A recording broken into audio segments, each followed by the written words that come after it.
반갑습니다. 한 주간 누가복음 묵상으로 매일을 열어갑시다. 예수님의 제자된 이들은 제자다운 삶이 요구됩니다. 복을 받기 위한 조건이나 자격이 아니라 이미 복받은 사람다운 삶이 요구되는 것이죠. 복을 받기 위해서가 아니라 그렇게 살아가는 것이 자신과 공동체가 복스럽게 될 것이기 때문입니다. 그런데 오늘 본문 27절부터 보시면 솔직히 인간적으로 실제로 가능할까 싶기도 합니다. 그러나 너희 듣는 자에게 내가 이르노니, 여기서 너희 듣는 자는 누구일까요? 어제 본문에서 보자면 12명의 제자들로 보입니다. 그 제자들이 존중과 사랑을 베풀어야 할 상대방은 어떤 사람들입니까? 원수, 미워하는 자, 저주하는 자, 모욕하는 자, 뺨을 치는 자, 내 겉옷을 빼앗는 자, 내 것을 가져가는 자 등등 이런 인간들에 대해 미워할 수밖에 없잖아요. 그런데 이런 자들을 어떻게 대하라고 말씀합니까? 너희 원수를 사랑하며 너희를 미워하는 자를 선대하며 너희를 저주하는 자를 위하여 축복하며 너희를 모욕하는 자를 위하여 기도하라. 27절, 28절은 헬라어 성경으로 보면 한 문장입니다. 상대방이 나에게 대접하는 대로 내가 대우하는 관계가 아닙니다. 그 상대방이 어떻게 나오든지 나는 하나님의 사랑받는 자로서 그를 대해야 한다는 것입니다. 사랑하라, 선대하라, 축복하라, 기도하라. 이런 네 가지 원리에 의해 구체적인 행동 네 가지를 29절부터 31절에서 말씀합니다. 너의 이 뺨을 치는 자에게 저 뺨도 돌려대며 네 겉옷을 빼앗는 자에게 속옷도 거절하지 말라. 네게 구하는 자에게 주며 네 것을 가져가는 자에게 다시 달라 하지 말며, 상대방 하는 것 보아가면서 대응하는 것이 아니라 나에게 인격적 모독이나 불편이나 불의를 끼친다 해도 상대방처럼 똑같이 상대하지 않아야 합니다. 그런데 이렇게 다 해주거나 하면 나는 어떻게 될지 걱정스러울 수밖에 없을 것입니다. 결론입니다. 남에게 대접을 받고자 하는 대로 너희도 남을 대접하라.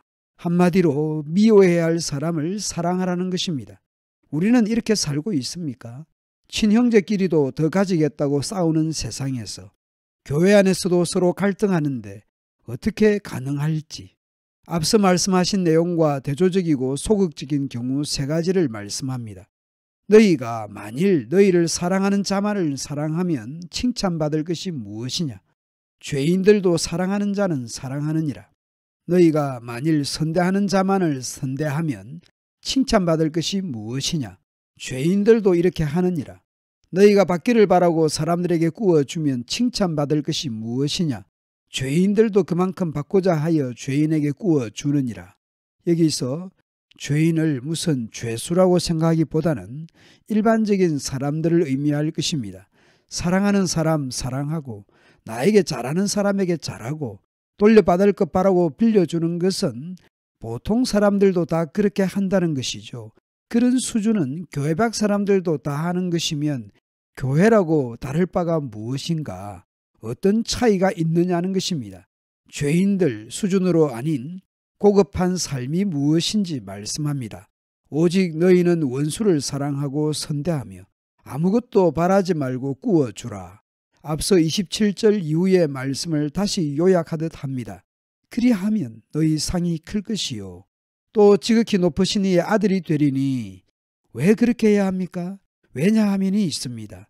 왜냐하면 그분은 은혜를 모르는 자와 악한 자에게도 인자하시기 때문입니다. 마태복음에서는 하나님께서 해를 악인과 선인에게 비추시고 비를 의인과 악인에게 내려주시는 분으로 말씀합니다. 하나님의 은혜와 사랑은 악인과 선인, 의인과 죄인을 분리하지 않습니다. 오늘 본문 36절입니다. 그러므로 너희 아버지의 자비로우심같이 너희도 자비로운 사람이 되라. 하나님께서 자비로우시니 그 자녀가 하나님을 닮아서 자비로운 것이 자연스러운 것이죠. 앞서 원수나 원수 같은 사람에 대한 어떤 태도나 자세를 가져야 할지 말씀했다면 37절 이후에는 공동체 안에서 가져야 할 기본적인 자세에 대해서 말씀합니다. 이 역시 넓게 보면 사랑입니다. 구조가 있습니다. 부정적, 긍정적 구조가 있습니다. 하지 말라, 그리하면 하지 않을 것이라. 하라, 주라, 그리하면 받을 것이다. 비판치 말라, 그리하면 너희가 비판을 받지 않을 것이요. 분별력이 필요 없다는 의미가 아닐 것입니다. 허물을 들추어서 찾아내고 그러지 말라는 의미일 것입니다. 정죄하지 말라, 그리하면 너희가 정죄를 받지 않을 것이요. 여기서의 정죄는 무정한, 비정한을 의미합니다. 앞서 사랑, 선대, 축복, 기도 등의 마음이 없이 정죄하지 말라는 것으로 이해할 수 있을 것입니다. 용서하라, 그리하면 너희가 용서를 받을 것이요. 주라, 그리하면 너희에게 줄 것이니 곧 후이되어 누르고 흔들어 넘치도록 하여 너희에게 안겨주리라. 너희의 헤아리는 그 헤아림으로 너희도 헤아림을 도로 받을 것이니라. 로마서 5장에서는 우리가 아직 연약하고 죄인되고 원수되었을 때 예수 그리스도께서 죽으셨다는 말씀을 반복합니다. 그런데 만약 하나님께서 의인, 선인된 자들을 구원하시려고 하셨다면 우리가 구원받을 수 있었을까요? 선인과 악인, 의인과 죄인을 분리해서 선인과 의인에게 은혜와 사랑을 베푸셨다면 죄와 허물로 죽었던 우리가 구원받을 수 있었겠습니까? 긍휼에 풍성하신 하나님께서 우리를 사랑하신 그 큰 사랑을 인하여 허물로 죽은 우리를 그리스도와 함께 살리셨죠. 그 은혜를 받은 자다운 삶, 은혜와 사랑이 풍성하신 그 하나님의 자녀다움으로 살아가는 것입니다.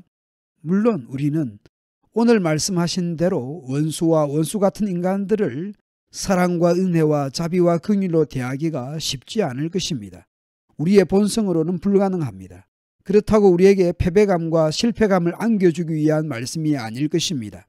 우리가 살아내야 할 방향을 알려주고 있습니다.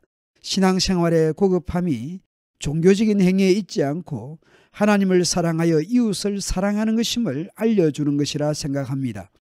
오늘도 원수를 사랑하며 나에게 잘못하는 사람도 품어낼 수 있도록 성령님의 도우심을 간구하며 살아갑시다.